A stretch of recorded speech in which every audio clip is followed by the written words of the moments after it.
Good afternoon, everyone, and welcome to our UC Berkeley Extension Litquake reading featuring Thaisa Frank. My name is Liz McDonough, and I am the program director for the writing and editing programs at UC Berkeley Extension. And for those of you who may be unfamiliar with Extension, we are the continuing education arm of UC Berkeley. And we're really excited to be a part of Litquake's festival once again, but we're especially pleased to be in the Magnus Museum. We'd like to thank them so much for hosting this event in their beautiful space. I hope after the reading, or perhaps on another day, you'll have an opportunity to check out some of their amazing collections and learn some more about their research efforts. I did want to say before we begin, I just wanted to mention that we are filming this event for UC Extension. And so after Thaisa reads, we'll have a brief question and answer period. So I just did want to let you know that if you ask a question, your voice will be recorded on film. Your image will not, however. And please turn off your cell phones and put them on silent. So it's my great pleasure to introduce Thaisa Frank, a longtime instructor and advisor to Extension's writing program. Thaisa's sixth book, Enchantment, was published in 2012 and chosen for Best Books by the San Francisco Chronicle. The foreign rights for her novel Heidegger's Glasses, which we'll hear more about today, came out in 2010 and was sold to 10 foreign countries. She is also the author of Sleeping in Velvet and A Brief History of Camouflage, both on the bestseller list of the San Francisco Chronicle, and Finding Your Writer's Voice, used in MFA programs.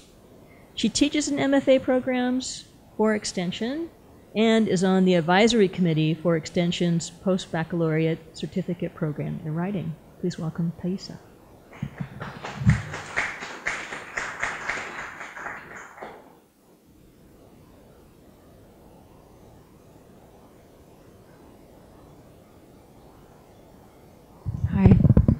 Thanks, Liz, and thanks to the Magnus. It's really a wonderful space to be reading this book in.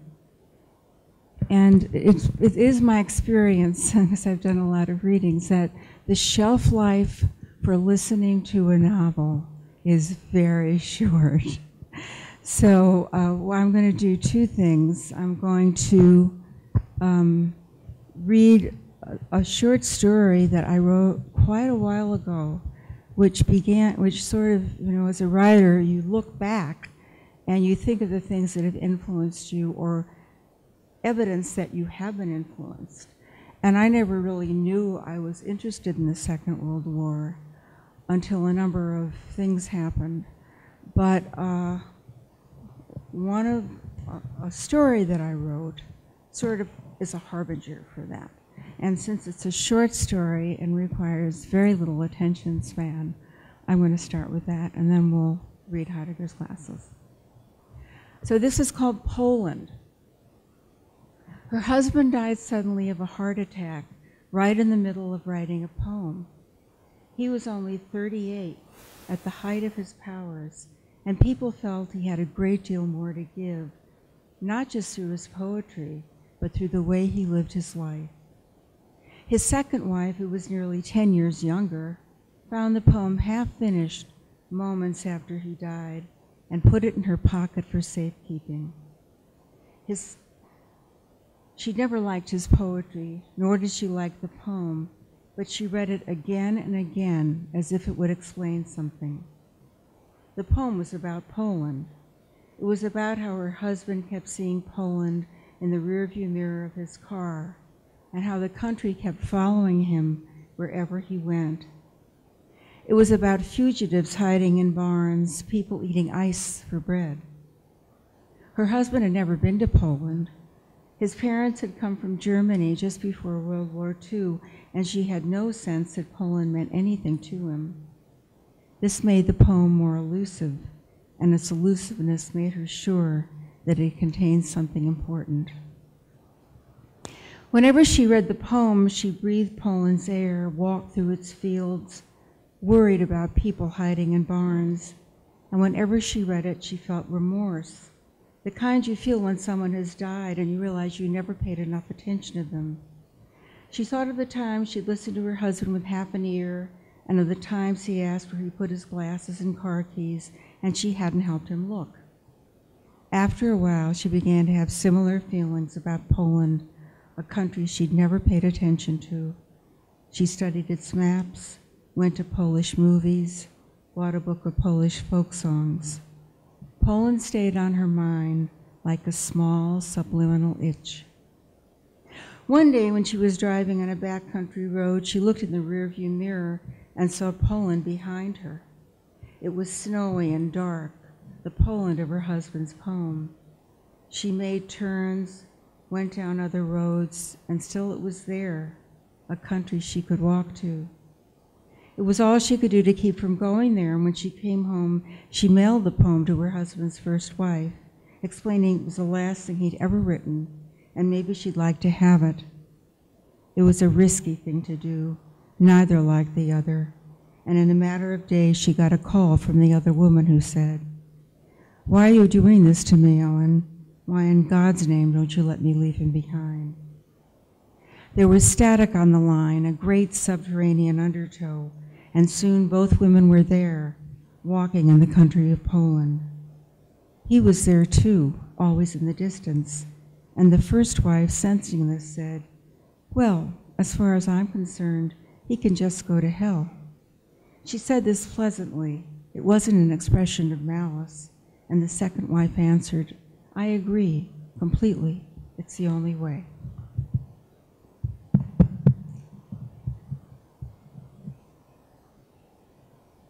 Can I ask where the water is? Oh, here it is, thank you.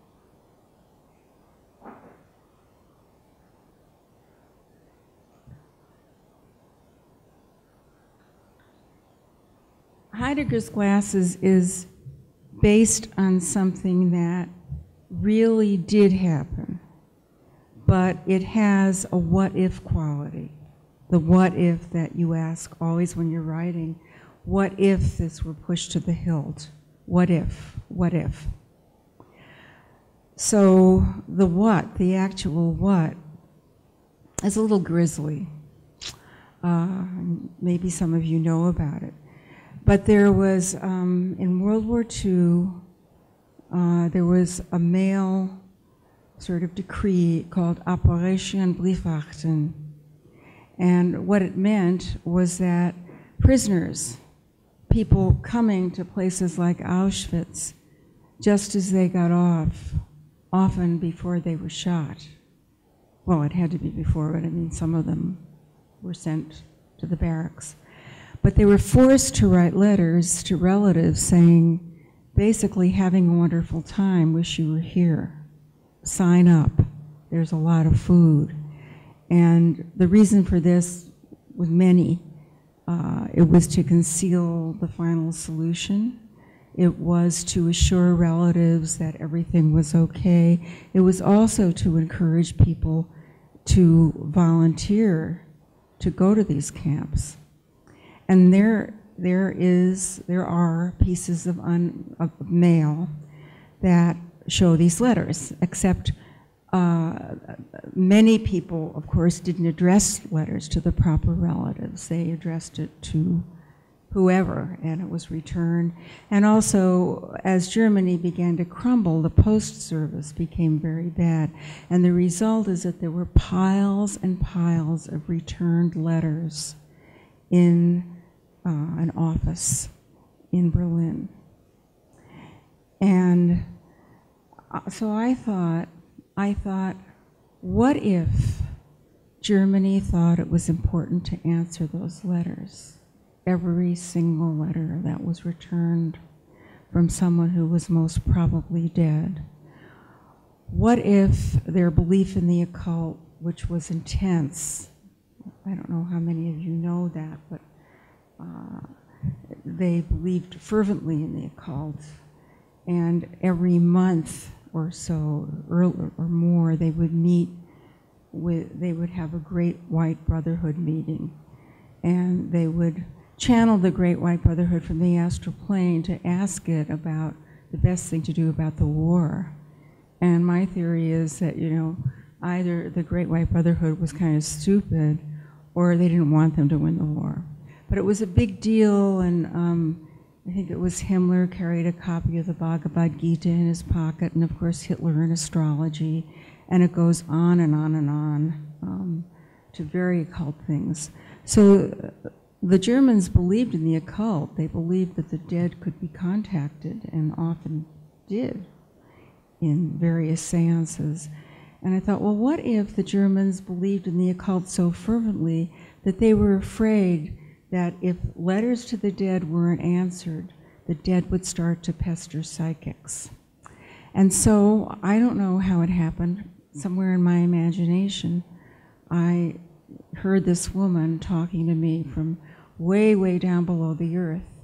And she was part of a compound of scribes, people who otherwise would have been sent to camps, but who were roped in to answering these letters in the language in which they were written. And so the novel really takes place in this compound way below the earth, and it's somewhat fancifully decorated.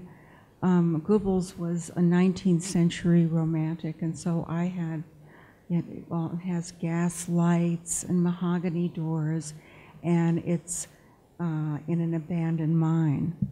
And so these people spend their time answering these letters that will never be mailed, that the Germans think will be put on exhibit at the end of the war as proof that there was no final solution, no unanswered letters, no letters left behind. And suppose there are these people there writing these letters, and then there's a glitch, and the glitch is Heidegger, who was a famous philosopher who knows someone who presumably wrote a kind of crazy letter, and he wants to find out. And at this point, the safety of the compound is destroyed. So that's kind of the idea. I have a map of the compound. And what I'm going to do now is I'm just going to read you two passages. And what I'm really most interested in is your questions about record keeping, for example. Before I read, I'll just say one thing that, that seems important, and I think important when viewing the role of World War II and history itself. I'm not the kind of writer who researches in advance, but as I did more and more research, I began to see that there's something very novelistic about the Second World War, as there isn't in other Holocausts. And I had to ask myself why. And I think the answer is a little interesting. For one thing, the victims kept meticulous records, and so did the perpetrators. This rarely happens in a genocide. It happens too quickly. Neither side keeps accurate records. The victims don't even know they're going to be victims. But the Second World War had a kind of novelistic suspense, which was how soon were the Russians and the Allies going to get there so people weren't going to have to be gassed anymore. There was this great sense of suspense, and then there were these letter writers. And the letter writers who, of course, were the Germans, and they embarrassed themselves into having to apologize. Actually, I think many, many modern Germans feel terrible about what happened because the records are right out there. But also victims went to great lengths to record and then re-record. Someone I know, her father had a very interesting job in the Warsaw Ghetto. His job was to be a kind of go-between between two factions in the Warsaw Ghetto, the faction of the ultra-Orthodox Jews and the faction of the less Orthodox Jews, and they fought. And the father was not in that ghetto. I don't know how he got there, but he went there every day, And every night he came home and recorded what happened in 2 languages. One was in Polish, one was in Hebrew. But people also went to great lengths to code. There were elaborate codes that people who were far less famous than Anne Frank made. They made them because they knew what was coming, and they had an incredible drive to keep a record. And for this reason, the Second World War, it was a terrible war, a horrible situation, but it also is emblematic of genocide and torture, because somehow through all these records, through the suspense, we have a way to grasp it, where it's much, much harder to grasp a genocide in Rwanda, say, where there's just a kind of craziness and people going around killing and getting killed, and there's no time to prepare. So there's something in addition to, the actual things that happened that are important to remember for their own sake. It's important, I think, to look at the Second World War as something that isn't really over, but it's something that we can grasp. Genocide is not over. Many, many things have happened since the Second World War, but there is something about the Second World War that's graspable. And in that sense, we have to be kind of grateful to the Germans for their records, a lot of which were done on IBM printouts, by the way, in case you didn't know. And we also, of course, have to be very, very grateful to the victims, to the people who kept records, to the people who cared enough to tell. So that's pretty important in thinking about World War II, I think, thinking about our endless fascination with it, our endless interest in it. And it was also a war in which people often fought and took great risks, but we know about them, whereas we don't know about so many of the others. So having said that, I'm just going to introduce you to the scribes. The scribes who live underground, who are compelled to translate these letters that they know, or to write these letters actually in the language of the letter writers, that the letter writer used, and they are kind of trapped there. Otherwise, they would be sent to the gas chambers. Nonetheless, they have a kind of camaraderie. There's a sense in which they're family, and I think this is one of the things that, as they began to appear, kind of drew me to them. And I have to say, it's been a long time since I've read from this novel, but I feel always, every time I read it, I want to thank my characters. I want to thank them for showing up on days when I didn't want to work. So here are many of them. The chief scribe is Eli Shaktin, who is a Polish Aryan who works for the resistance and uses the compound to rescue people, and she also is responsible for getting food and going on forays, and she's very close to Goebbels, very close to the Third Reich, they think. So she's arranged a feast. She's just come back from a foray. Within moments, scribes arranged 18 desks side by side and 18 more facing them. Ellie found candles and wine glasses in a broom closet. A scribe named Parvus Nephisian set out pitchers with water from the well. Sylvie Nachgarten took the mine shaft to the forest and came back with pine boughs that made the air fresh and the desks into a banquet table. They brought out platters with ham and chicken and bread and cheese. Ellie lit candles and poured wine. Then she banged on a metal pot. "Everybody come," she said. "It's time for the feast." People began to appear from the most unlikely places. A short man in a skull cap and a taller woman with a long braid came from a tiny house at the end of the cobblestone street. A green-eyed woman in an enormous ermine coat darted from a corner. A blonde woman with a cigarette holder and an elegant man in a long black coat walked out of Ellie's old room. And Lars Eisenschur, an 18-year-old guard who barely fit into his uniform, came from the mine shaft. As soon as Lars saw the man in the skull cap, he pulled out a seat for him and cut him a huge slice of bread. He sat behind him for the rest of the meal, pouring wine for him and the woman with the long red braid. Soon 58 people were around the table. Lodenstein, the SS who's sympathetic, the head at one end, Ellie at the other. The candlelight made faces float and plates glow. Everything was illuminated and reminded Ellie of an enchanted castle freed from a spell. She stood up and raised her wine glass. To the end of the war, she said, to victory for the Allies. The room was filled with the sound of clinking glasses. People passed platters and joked about the best word for bread in different languages. Pain is best, said the woman in the ermine coat. As soon as you say it, you see a baguette with butter. Brot is better, said Parvis Nipisian. As soon as you say it, you see soup. Who cares, said the tall man in the black coat. What we need is a mazurka. And he grabbed the blonde woman and began to dance. Above, in the shoebox of a watchtower, a man with a large face and several chins leaned against the glass.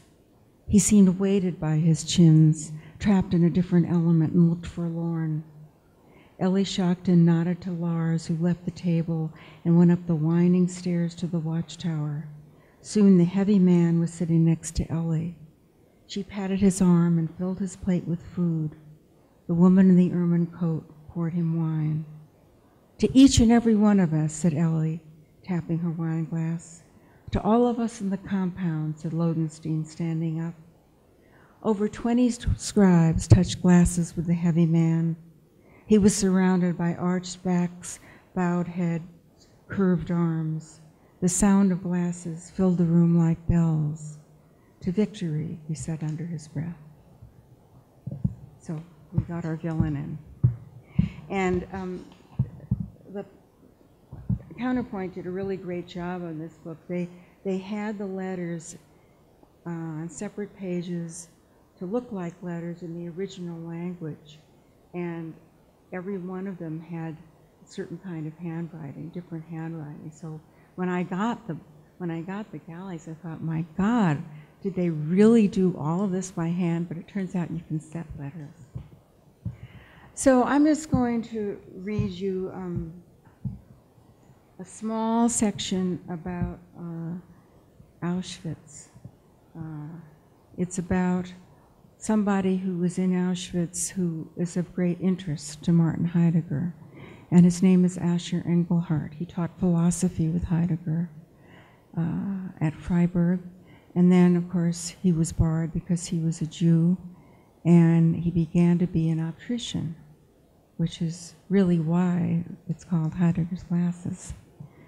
So the optician is at Auschwitz, and he's been pulled from heavy labor because of an order triggered by Heidegger. And now he is the optician for the officers.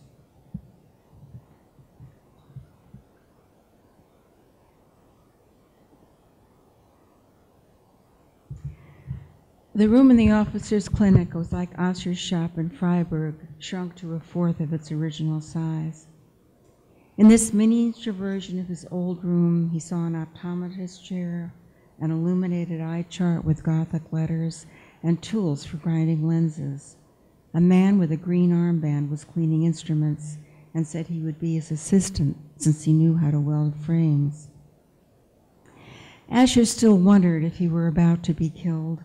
But after 2 days, he didn't care because life was a little more bearable. After morning roll call, a guard walked in through the snow to the warm, quiet halls of the officers' clinic.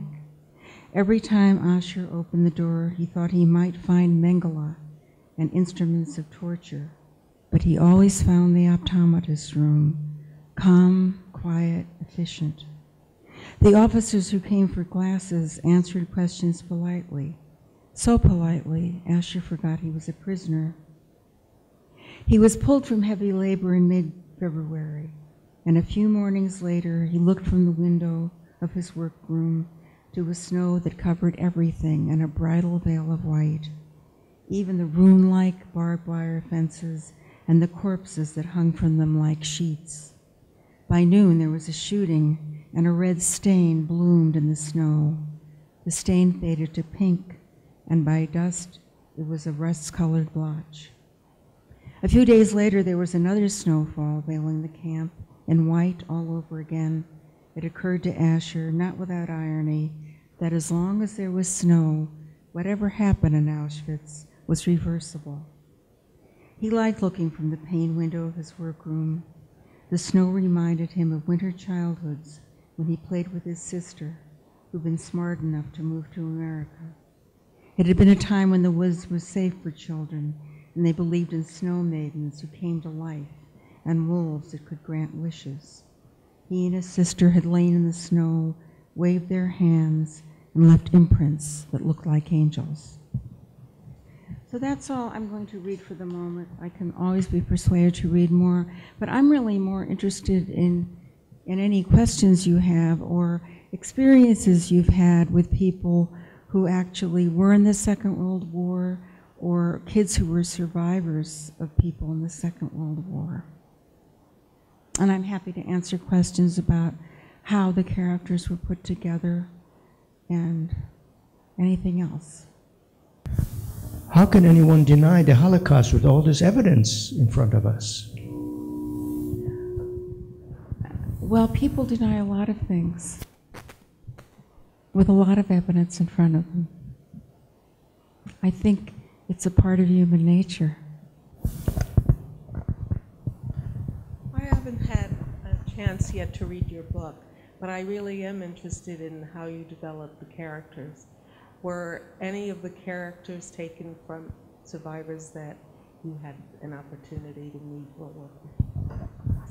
Well, that's interesting, and yes, and in a way, yes. I actually became interested in the Second World War or aware of it, I would say, when I lived in New York in my 20s. I lived in Manhattan for quite a while. And no one ever talked about the Holocaust. I was a bicultural child. One of my grandfathers was a famous Presbyterian theologian, and the other was an escaped Hasid from Romania, an ex-Hasid, I would add. And they even talked to each other and talked about Aramaic texts. So it was an interesting background, but no one ever mentioned the Holocaust. And when I lived in New York in my 20s, I began to notice people with blue numbers on their arm. There were still many people who had those numbers. And there was one incident in particular that was really, I'm sure it was far more seminal than I even know. I'm sure that was one of the beginnings of the book many years ago. There was a typewriter repairman named Stanley Edelman. And Stanley Edelman had a typewriter store in Amsterdam. And one very hot summer day in my 20s, when I was in the middle of a terrible love affair, and I was in that 20 craziness. I mean, I couldn't think of anything, really. I couldn't follow a recipe.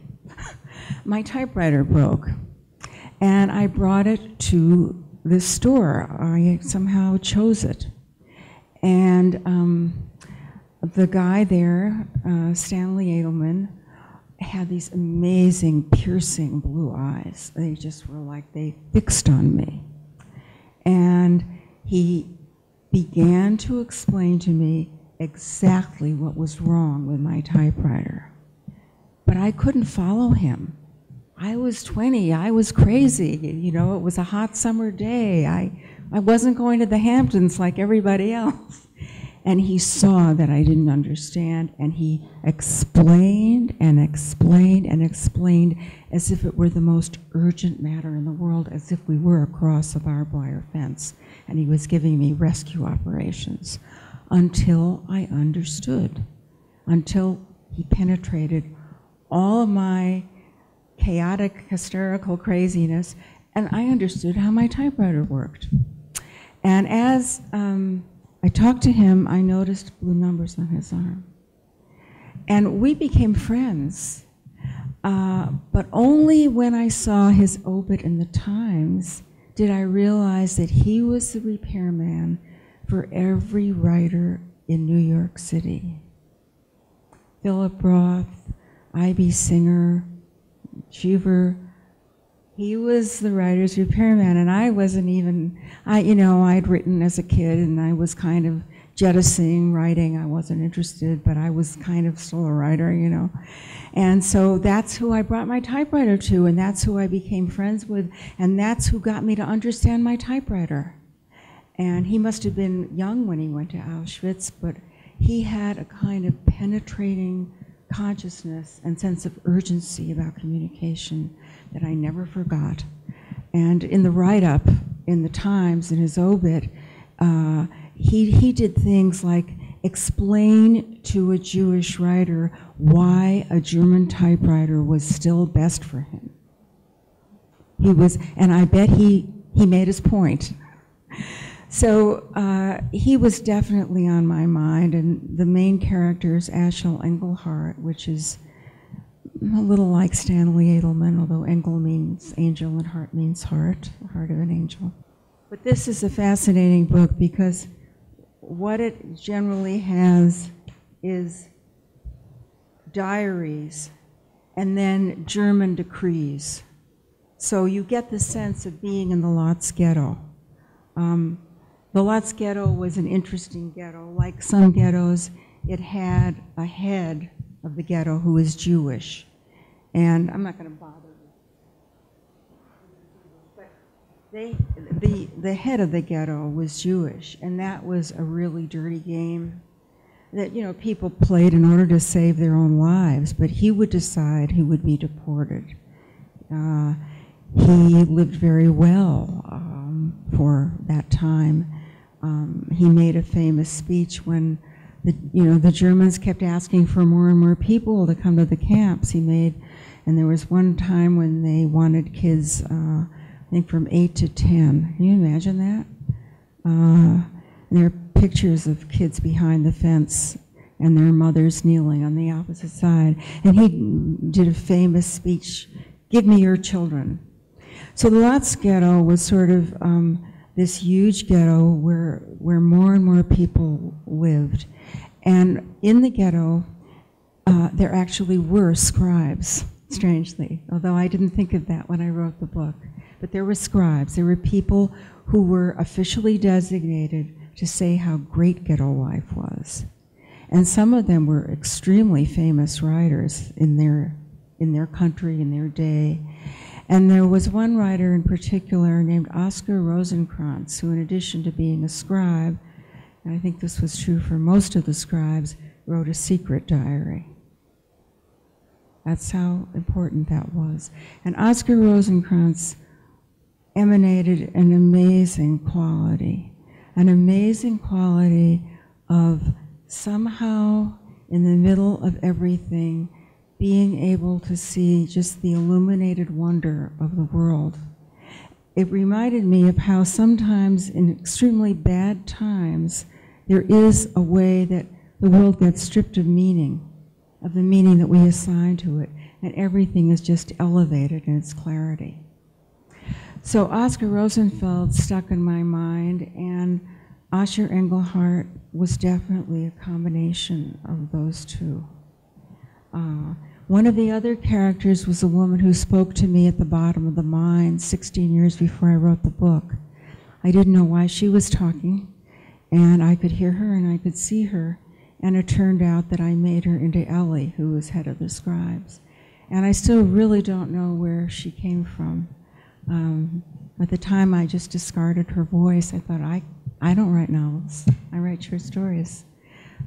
But she became a very important person to me, and maybe she was some kind of gift. I don't know.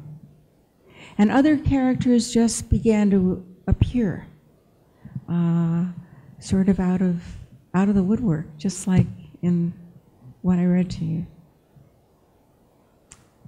Does that sort of answer it?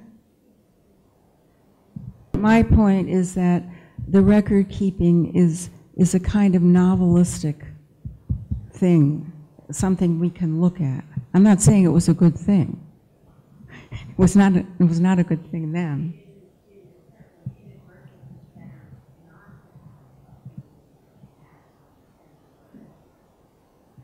It probably was, and the gypsies, of course, were massacred. And there's very little talk of that.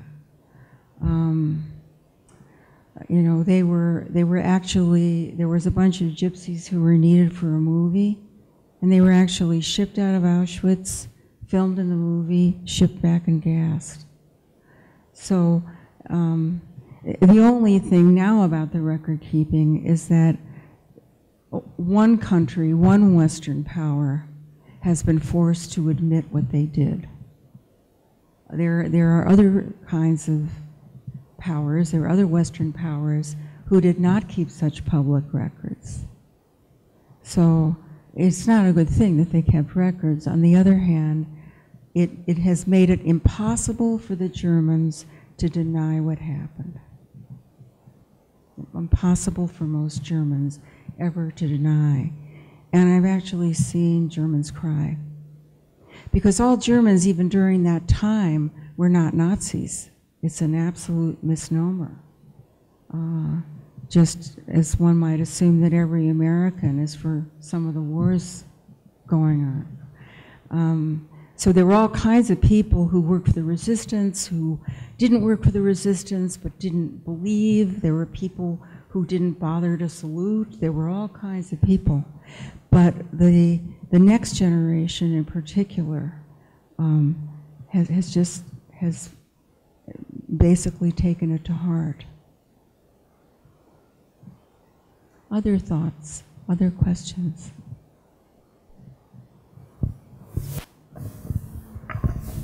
What historical research did you have to do, and what sources did you use? Wow, that's a good question. I mean, I'm really not, this is not a piece of historical fiction. You know, it's something that's imagined. It's something made up. Heidegger never got a letter from anybody. So my research, I had to understand things that I had not wanted to bother to understand when I was taking history, you know, just sequence. So that was pretty easy, you know, different battles.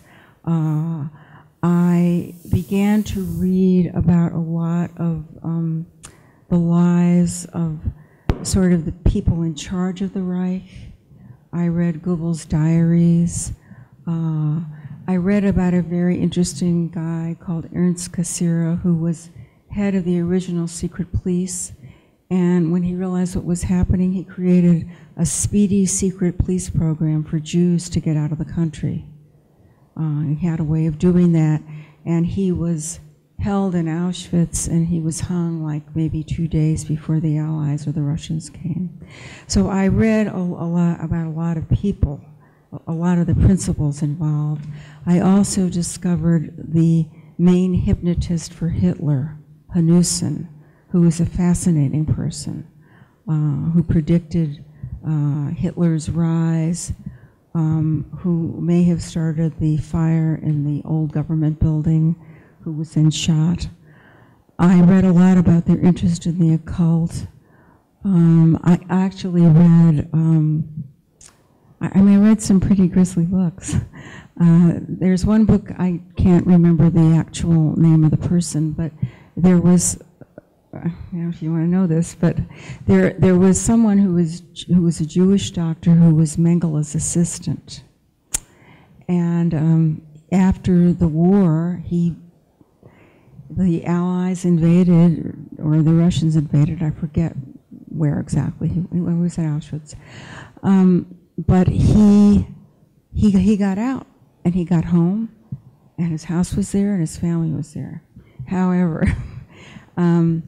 he thought Mengele was a wonderful doctor. It was shocking.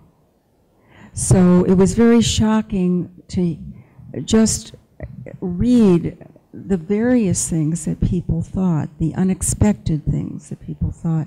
I also, I read a book I would really recommend if you're interested in what was going on in Germany during World War II. It's called Frauen. It's by Alison Onings, who just wrote a book called Indian Voices. And what Alison did probably maybe 12, 13 years ago was she interviewed a lot of women who had been present during the Second World War. And it was just fascinating to find out the various perspectives. So that's a book that I read very, very carefully. Somehow I think, and I think most writers would agree, I don't think I'm that special, when you're interested in something, you find it and it finds you. And so I must have a shelf or books this many that are the research I did. And I also reread Heidegger. I was a philosophy major. And I read books about Heidegger and his particular kind of Nazism, which is very kind of a romantic back to the land kind. I read everything that seemed relevant. In much of your research, did you come across, I know you talked about the gypsies who were executed. Did you come across any other groups? Because it's my understanding that in addition to 6 million Jews, there were an additional 8 million non-Jews who were killed, who comprised other groups. Can you speak on that a little bit? Sorry, comprised of, yeah, I mean, in there addition to gypsies, yeah. I understand there were Seventh-day Adventists and yes. witnesses, and people of color like me, and Catholics. They made up in Catholics. In your work, did you find any of this? Did yeah. you find evidence of this? Oh, yes. I mean, there is a kind of a whole bunch of lost voices in the Second World War. The gypsies, the Catholics, of course, the resistance workers who were found, just people they didn't like, people who knew too much, people who might know too much. But there was also a tremendous dislike of Catholics especially. And, I mean, lots and lots and lots of people. And it's in the research, but not as much as one would think. You know, there's a section in which someone finds a letter that is written from her own district near Trier, and she feels like she could have known the person, passed them in the market. But she has to write something pretty rote. Every now and then the scribes rebel. They're a rebellious lot. They play word games and they fool around a lot. And every now and then they will just feel compelled to write a real letter. And since no one is really checking on them, it's complete chaos in a way, they do that. I do understand German, but I did not read the original text in German. I could not approach Heidegger in German. I mean, it's kind of a paradox. Heidegger has had more effect on philosophy, art, and architecture than any other thinker in the 20th century. Effect on postmodern thinking, incredible effect. And he had lots of students, Marcuse and Arendt. So he's a paradox. He's a really strange guy because his life was not really like his philosophy.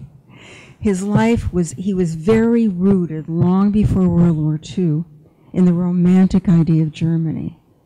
The Treaty of Versailles really got the Germans, you know, wanting their fatherland back. And there was a romanticism in Germany that existed long before World War II. So Heidegger built himself an alpine hut, a genuine alpine hut in the Black Forest. He would wear lederhosen to class in warm weather and a ski suit in cold weather.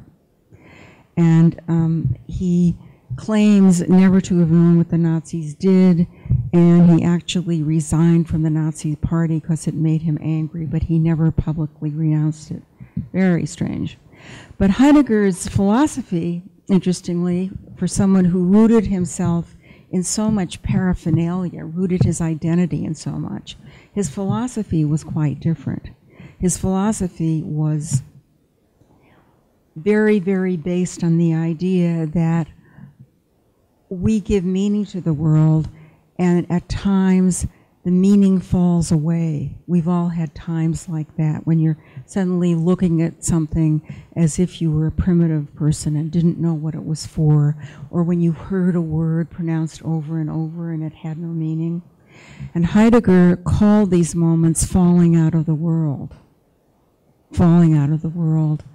And another strand of his philosophy, which is related to that, is that we don't fall out of the world that often because we don't want to face death. He talks about being a sort of a constant thrownness towards death and away from it, and we kind of know we're going towards it. So I thought, you know, this is like totally ironic. Heidegger had a great influence on me. I was a philosophy major in philosophy of science, and he was the first non-philosopher of science I'd read. But I thought this is really ironic. This is a man who really understood what it was like to sort of have nothing, to just have one of those moments of utter disorientation and fear and awareness of how fragile meaning is. And yet he was in a situation in which there were people in camps who actually had fallen out of the world all the time. I mean, your consciousness in a concentration camp was very different. You were always thinking about death. You couldn't be thrown away from it. Nothing had familiar meaning. The concentration camps were kind of a bizarre and ghoulish meditation on death and on falling out of the world. So I use that theme a lot. And of course, Heidegger's glasses has many, many meanings. What did the guy really see? Even though he wanted his glasses very badly.